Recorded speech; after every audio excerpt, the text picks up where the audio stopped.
Madame la ministre, je souhaite ici revenir sur l'impact de long terme que risque d'avoir cette crise sur les jeunes enfants.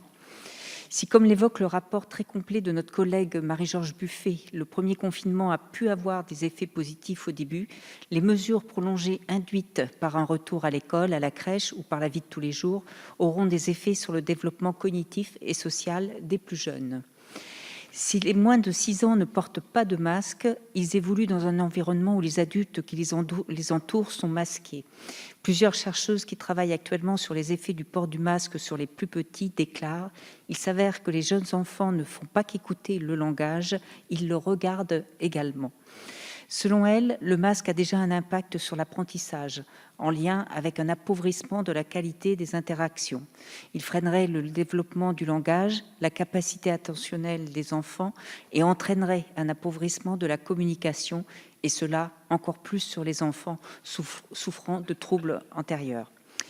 Les enfants grandissent également dans un environnement particulièrement anxiogène, saturé d'injonctions, hygiène surinvestie, distanciation physique, interaction limitée. On observe déjà, comme le souligne le rapport et des études en cours, des enfants plus inquiets et qui sourient moins. Toutes ces recherches en cours seront à poursuivre sur le temps long, mais nous devons nous pencher dès à présent sur les effets collatéraux de cette épidémie sur ces enfants grandissant dans un environnement très particulier.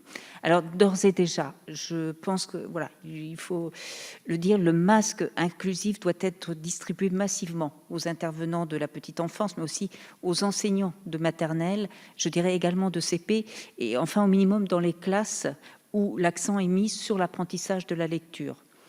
Et enfin, Madame la Ministre, quels moyens sont mis en place en faveur de la petite enfance pour limiter les effets à long terme et évaluer les évolutions des comportements? Pensez-vous à des renforcements, notamment des services de l'éducation et de la santé mentale? Je vous remercie.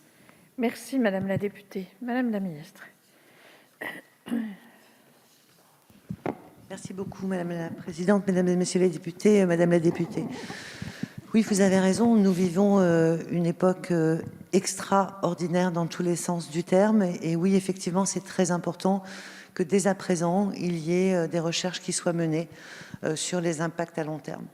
Mais vous comprenez bien que la première priorité, c'est de vivre avec cette pandémie. Et donc, nous devons, avant toute chose, protéger les enfants, protéger les personnels, protéger l'ensemble de la population. Mais néanmoins, oui, un certain nombre d'études montrent que l'apprentissage, c'est aussi le décryptage du visage. Et c'est pour ça d'ailleurs que c'est aussi difficile de faire de l'apprentissage à distance, lorsqu'on ne voit pas les étudiants, lorsqu'on ne voit pas leur regard. Donc oui, c'est très important, mais non, évidemment, nous n'avons pas encore d'études d'impact. Mais une fois de plus, ce sont des sujets sur lesquels un certain nombre d'études sont menées.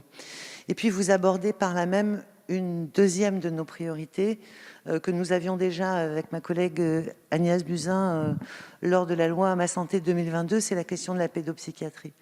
Oui, nous avons un manque de pédopsychiatres en France. Oui, c'est une spécialité qui n'est plus suffisamment attractive, de manière à préparer le recrutement de futurs psychiatres et pédopsychiatres.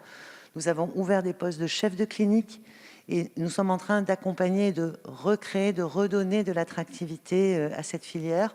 Ça se fait évidemment aujourd'hui en pleine complicité avec Olivier Véran.